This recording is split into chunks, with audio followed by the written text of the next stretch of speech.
जय गुरु जी। सत्संग bye Jaya aunty on 7 अक्टूबर 2015।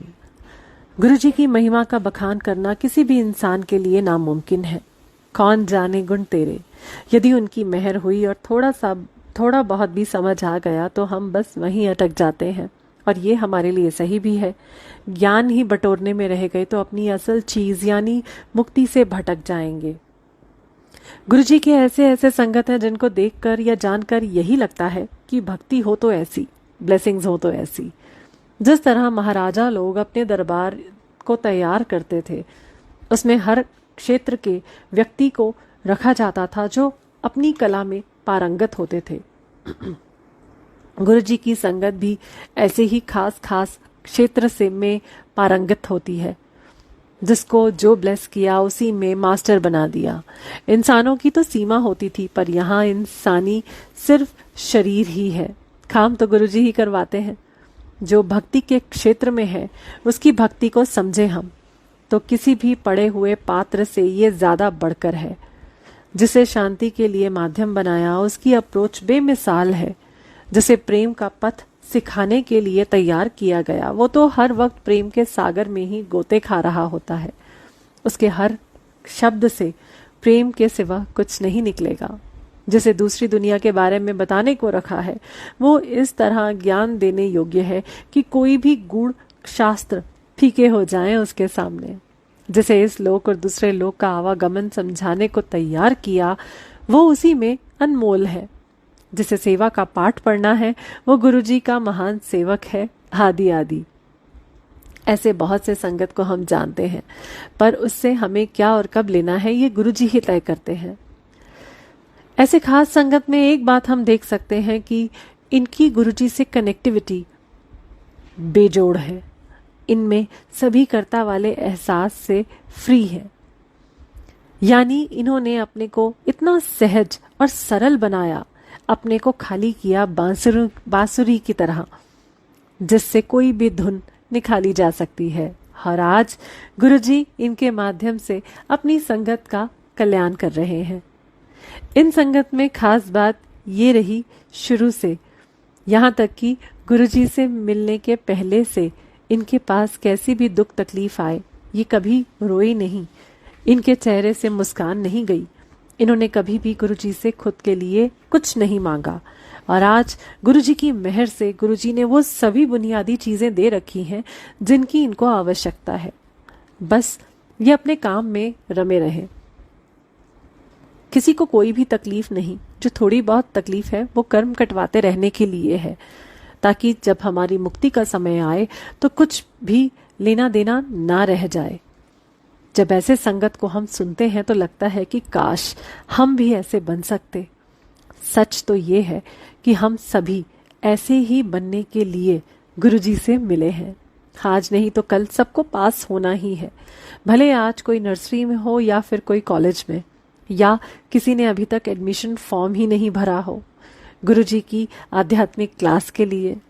पर यदि गुरुजी का नाम भी हमारे दिल में या आंखों में आ रहा है तो मतलब यही है कि सृष्टि अब हमें गुरुजी का विद्यार्थी बनाकर ही दम लेगी। सृष्टि में कुछ भी यूं ही घटित नहीं होता है। हम संगत गुरुजी को मानते हैं, पर अपने हिसाब से। यदि हम मानते हैं कि हमारे साथ जो अच्छा हुआ वो गुरुजी की देन है, तो जो बुरा हुआ वो भी गुरुजी की ही लीला है। दरअसल गुरुजी की लीला में बुरा कुछ होता ही नहीं है। जो बात हमें पसंद नहीं है उसे हम अपने साथ बुरा होते हुए कह देते हैं। जैसे कोई हमारे लिए मिठाई लाता है हमारे हेल्थ को ध्यान में रखकर।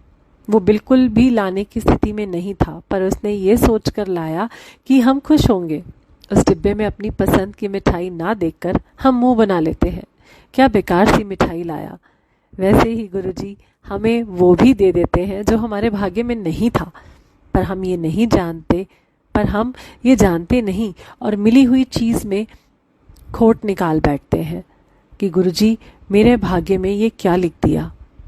जीवन है तो सुख दुख तो लगा ही रहेगा।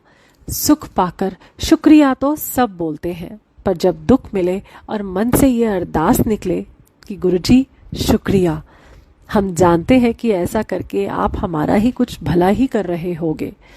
गुरुजी कोई इंसान नहीं है जिन्हें किसी के साथ बुरा करके आनंद आता हो। वो हमेशा हमेशा हम सबकी भलाई के लिए ही लगे रहते हैं और अपनी संगत की खुशी के लिए वो हमारी किस्मत की लकीरों को भी बदल देते हैं। गुरुजी तो चाहते ही हैं कि हम सभी का कल्याण हो, पर हमारे कल्याण में हमारी मांग ही सबसे बड़ी बाधा है।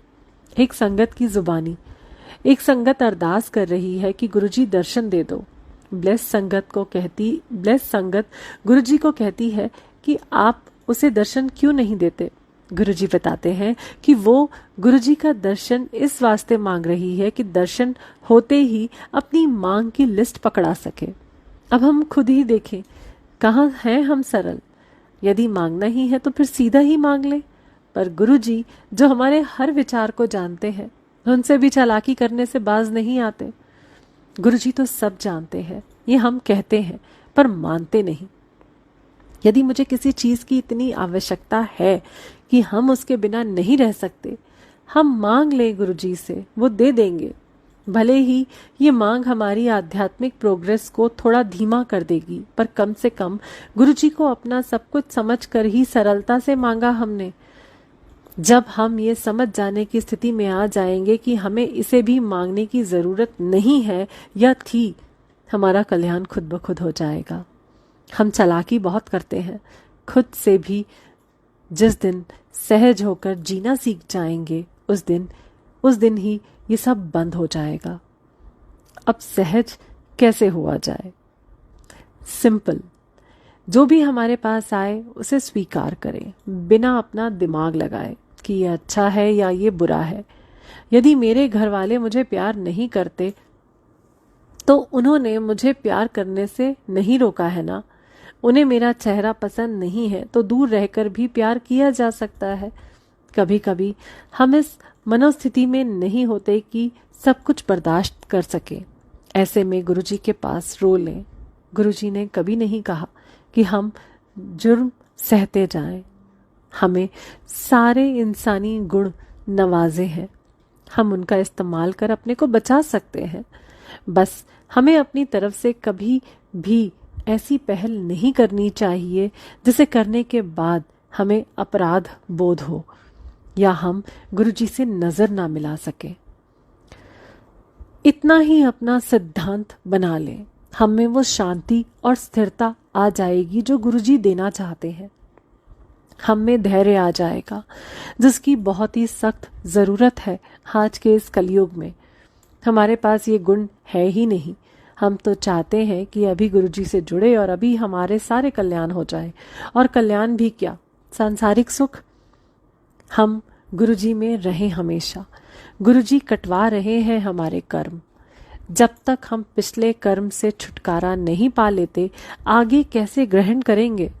हमें यदि गुरुजी के पास जुड़े होने के बाद भी जिंदगी संभलती नहीं दिख रही है तो इंतजार तो करना ही होगा, तब तक जब तक हमारा भांडा साफ ना हो जाए। गुरुजी की मेहर हमेशा सभी संगत पर रहती है, बस हमें समझने की जरूरत है। जय गुरुजी।